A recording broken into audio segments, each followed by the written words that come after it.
right, well, good day. It is like Thursday morning, 6:44 in the morning on March 18th, 2010. Bulletinman up early today. Just can't sleep.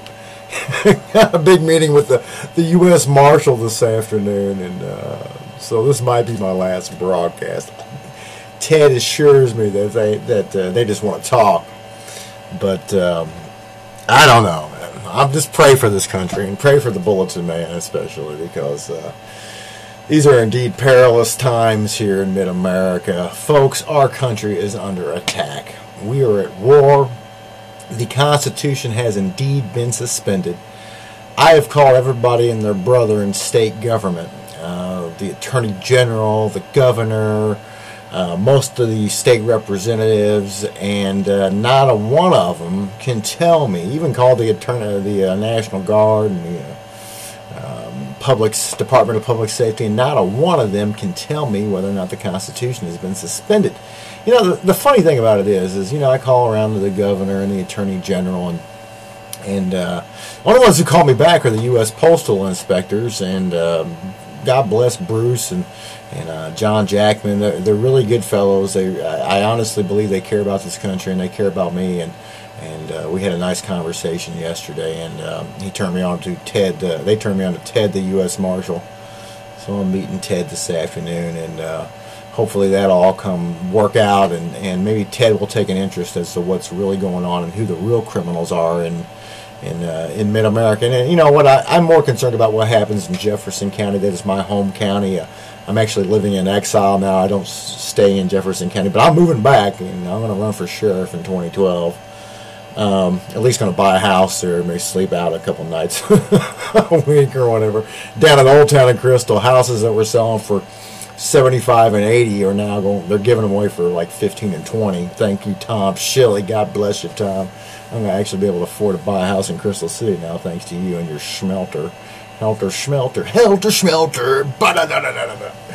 So anyway, man, just ask you to pray for me today. Pray for the Bulletinman. Pray for Ted, the U.S. Marshal, and pray for Bruce and everybody else at the Postal Inspection Service. You know, the greatest thing about the U.S. government is the post office, and even though their business model is outdated, their agents certainly aren't, and they at least will dialogue with me. You know, the only thing I want is to have a dialogue. What we have here is a failure to communicate. That's the way he wants it. That's the way the devil wants it. The devil don't want us talking about these issues. I did make an offer to Chuck Banks to try to get my friend Jill out of jail, and you know what, Chuck, you're either part of the problem or you're part of the solution. Obviously, I always kind of figured you were part of the problem, but you know, I wanted to, you know, give you an opportunity to do the right thing, so you could be part of the solution, but now you're part of the problem.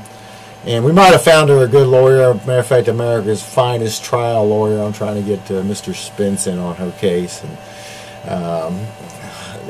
pray for that situation as well. I've been emailing Jerry, and just pray that he can find the time.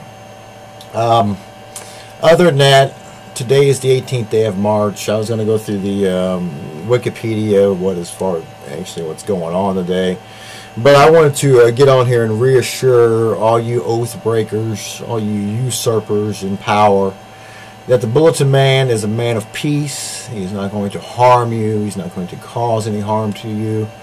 But I'm only one of hundreds of thousands here in the state of Missouri who have been wronged by your system. I can't vouch for everyone else.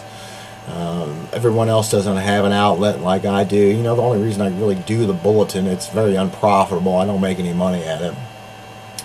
I consider it more or less like therapy, so I can get these thoughts and ideas down on paper and get them out of my system, so I don't have to go postal on you people. But so pray for me, and pray for Nathan Stewart, Forrest Weggie, all those devils over in Hillsboro. Bind those devils up, because you know what, I found out more information, and you know, the more I do these videos, the more people call me and email me, and I'm just finding out some incredible, unbelievable, just like wow stuff about the Jefferson County Sheriff's Department. and the Nazis over there and some of their extracurricular activities, and I'm not going to go into all that right now because I certainly don't have the time. But I hope you enjoy it. I think it's supposed to be sunny today, and the sun's not even up yet. So we're looking forward to seeing some sunshine, and spring weather is definitely on the way. I do have to apologize to Sheriff Boyer. I did send him an email this morning. I was confused. I was listening to the radio station KJFF.com or whatever it is, and I thought that Boyer had said that the winner, the man who won the money over at the Casino Queen and ran because he had a warrant and won $18,000. I thought they said that he shot himself, that he killed himself, but looks like the deputies, the police did end up shooting him, so it wasn't suicide. So I emailed Glenn this morning thinking, are we really to believe that is supposed to be a suicide? So I was wrong, Mr. Boyer, so I do apologize for that. But I am not wrong about you being a criminal. That is for sure. The definition of a criminal in American jurisprudence is one who causes injury, loss, or harm, personal injury, loss, or harm.